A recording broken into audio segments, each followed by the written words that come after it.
हम लोग बात पिछले क्लास में कर चुके थे। संख्या पर आधारित प्रश्न हम लोग चल रहे थे, वही था ना। जो संख्या पर आधारित प्रश्न था उसमें भी आप लोग को बता दिया गया था कि 2 अंकों की संख्या होगा, 3 अंकों की संख्या होगा, 1 अंकों की संख्या होगा। वह याद कीजिए 3 उसमें हम लोग डिस्कस किए थे। जिस लड़का को याद कीजिएगा मानने में, बहुत समीकरण बनाने में मान करके दिक्कत होता है, ये जो टॉपिक जो बच्चा देख रहा है ना, जो ये क्लास पढ़ लेगा, ये कंफर्म कहते हैं कि उसको कहीं भी परेशानी नहीं होगा। इसके बाद में आपका जो पॉइंट है, जैसे ये जो थ्योरी चल रहा है, इस थ्योरी के बाद में आप लोग का मैथ बताया जाएगा और उसके बाद में सॉल्यूशन करने के बाद हम लोग द्विघात समीकरण चलेंगे। द्विघात समीकरण के बाद हम लोग शुरुआत करेंगे अर्थमेटिक्स प्रोग्रेशन, अर्थात उसमें समानांतर श्रेणी के बारे में भी हम लोग जान लेंगे, इधर कंप्लीट हो जाएगा। उसके बाद हम लोग चलेंगे त्रिकोणमिति में। तो चलिए संख्या पर आधारित प्रश्न की बात कर रहे थे। तो संख्या पर आधारित प्रश्न में हम लोग चल रहे थे, तो याद कीजिएगा अंक वाला हो गया था ना। अंक वाला के बाद में अब से चलिए हेडिंग डालिएगा क्रमागत संख्याओं पर आधारित प्रश्न। क्रमागत संख्याओं पर आधारित प्रश्न समझते चलिएगा। आधारित प्रश्न की बात कर रहे हैं। अब सोचिए कि क्रमागत संख्याओं पर आधारित प्रश्न होगा, तब इसमें हम लोग सबसे पहले जानेंगे, याद कीजिएगा क्रमागत प्राकृत संख्याओं। अब एक और बता दें कि मान के चलते हैं बउआ, एक कंडीशन समझते चलिएगा। जैसे याद कीजिएगा प्राकृत संख्याओं का योग किसी से पूछा जाए। देखिए क्रमागत संख्याओं पर आधारित प्रश्न पढ़ाने से पहले एक चीज हम आपको बता देते हैं, समझते चलिए। कभी कभी मान लिया जाए कि 1 + 2 + 3 + 4 + 5 + 6 + 7 + 8 + 9 + 10 मिल गया। तो मान लेते हैं कि 1 + 2 मिल गया तो तुरंत जोड़ दीजिएगा 3। लेकिन इतना जब मिलेगा तो तुरंत आंसर देना होगा। तो फार्मूला होगा n × n + 1/2 से भाग करिए। जो अंतिम संख्या है लगातार होना चाहिए 1 से, तो 1 से जो लगातार संख्या 10 है, तो 10 लीजिए n, यह n का मान हो गया 10। 10 गुने 10 + 1 11, 11/2, 2 × 5 10, यानी टोटल जोड़ करके कितना हो गया 55 आ जाएगा, 11 × 55। तो इस कंडीशन से इस तरह से मान के चल, इसको बाद वाले क्लास में हम इसको दे देंगे।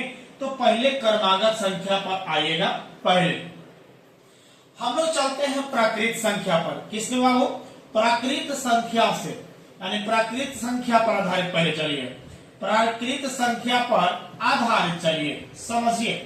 इस सब लिखने के पीछे कुछ रीजन है, बार बार आ रहा होगा आधारित, तो इसके लिखने के पीछे कुछ कारण है, समझिए क्या कारण है। अब हम आपसे बोले, मान लें क्वेश्चन दे देता है कि लगातार बताइएगा 3 संख्याओं का योग जो है 55 है। लगातार 3 संख्याओं का योग 55 है, तो उसके बताइएगा और उस योग 55 है, तो बताइए कि वह संख्या कौन सा है तीनों। तो अब इस कंडीशन से तीनों का जोड़ जब आएगा 55 है लगातार, तो आपके माइंड में घूमित रहेगा कि कौन है कौन नहीं है, तो मालूम नहीं चलेगा। जब मालूम नहीं चलेगा तो यही चीज तो बोल रहे हैं कि मानने वाला प्रश्न है, सबसे पहले इंपॉर्टेंट है, यहाँ ध्यान दीजिए। तो प्राकृत संख्या हमको मालूम नहीं है कि कौन पहला है, तो यहाँ से मानना पड़ेगा। याद कीजिएगा, माना कि प्रथम प्राकृत संख्या बताइए, कुछ मान लीजिए, जो मन करता है उसको पहले आप मान लीजिए। तो मान लेते हैं बउआ x। अब उसके बाद में जब हम बात कर ले कि बताइए दूसरा जो प्राकृत संख्या होगा, मतलब कि लगातार जब कोई पूछ दे, यानी दूसरा प्राकृत संख्या कोई पूछे, तो पहला जो मान लेते हैं कि अगला जब मान लिया जाए कि मान लेते हैं कि हम 5 लेते हैं, तो अगला प्राकृत संख्या में 1 जोड़ेंगे तब ना मिलेगा 6। तो इसी प्रकार हम प्रथम प्राकृत संख्या x माने, तो अगला प्राकृत संख्या भी मानेंगे, तो x + कितना होगा 1 होगा। उसी प्रकार बताइए जब हम आपसे बोले कि तीसरा प्राकृत संख्या बताइए जी, तो बताइए x + 1 + 1 होगा, मतलब है कि x + कितना होगा 2 होगा। जब चौथा आपसे पूछे, चौथा प्राकृत संख्या आपसे पूछे, तो बोले x + कितना हो गया 6 हो गया। कोई दिक्कत है? चौथा के बाद आइएगा पांचवा नंबर आइएगा। जब पांचवा प्राकृतिक संख्या आपसे पूछे तो x प्लस, देखिए चौथा था तो बताइए 4 में से 3 नहीं 1 जा रहा था 3, पांचवा है तो x प्लस 4। उसी प्रकार हम बोल दे कि बताइए nवा प्राकृतिक संख्या आपसे पूछ लिया जाए तो x प्लस, बताइए आप जो जब पांचवा ले रहा था तो एक घटा के लिख रहा था, जब nवा लिया है तो इसको भी एक घटा के लिखेंगे।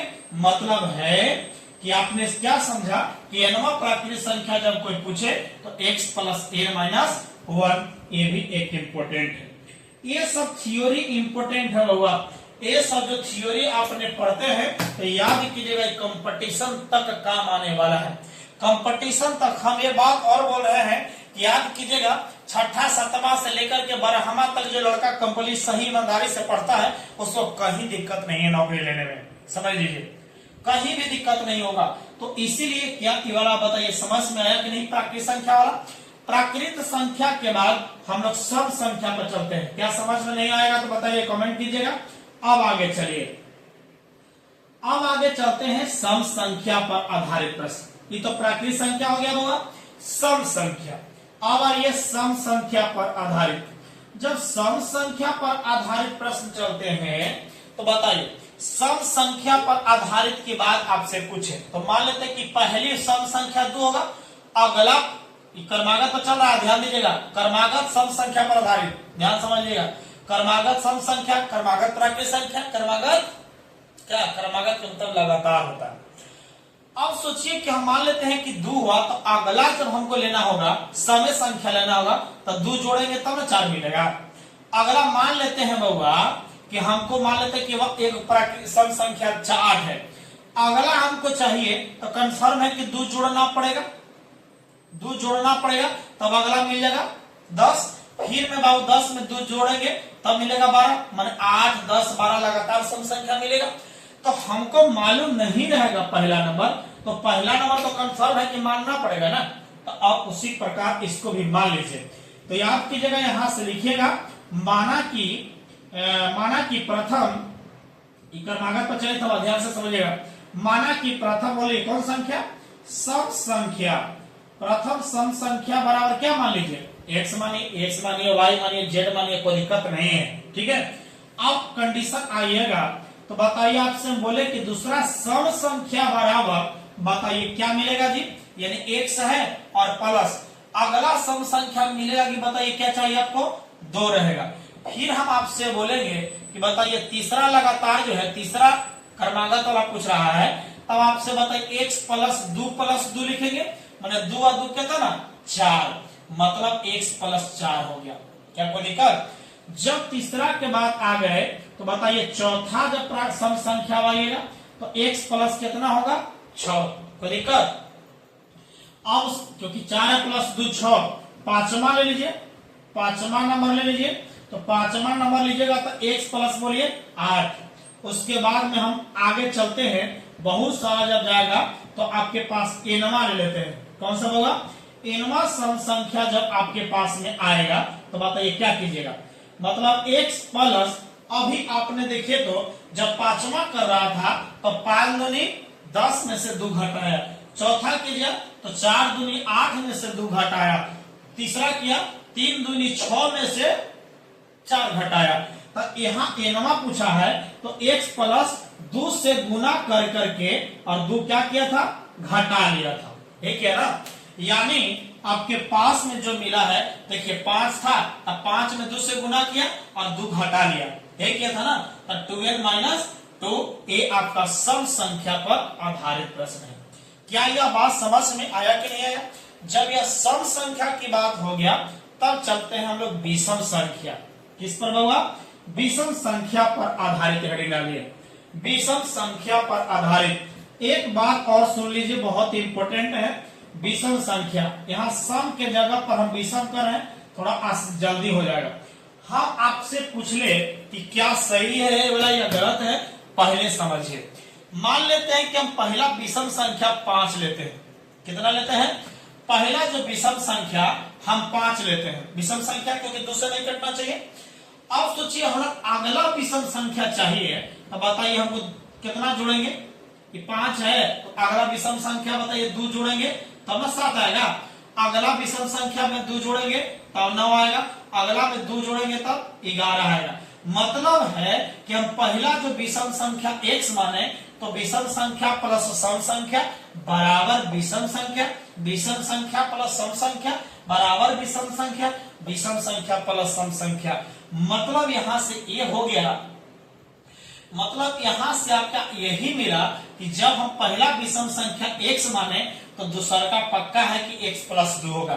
यदि 3 होगा तो 3 प्लस 2 होगा, लगातार लेंगे आगे जाएंगे। इसी प्रकार इसके मतलब है कि सम और विषम दोनों का फॉर्मूला सेम होती है। क्या समझ में आया कि नहीं आया? जब यहां से कंप्लीट हुआ तो बताइए आगे की ओर हम वीडियो में इस सम संख्या, विषम संख्या, प्राकृतिक संख्या वाला काम क्लियर। अब चलते हैं उसके बाद में। अब यहां से अगले वीडियो में देखिएगा, अगले क्लास में इसको लेते हैं। यदि अच्छा लगा तो सब्सक्राइब और लाइक जरूर कीजिए, सब्सक्राइब कीजिए और भी मजा आएगा। तो अब कंडीशन है अगले क्लास में हम और भी संख्या आयत वाला पर रिलेटेड है वो सब दिखाने का प्रयास करेंगे। चलिए मिलते हैं अगले क्लास में।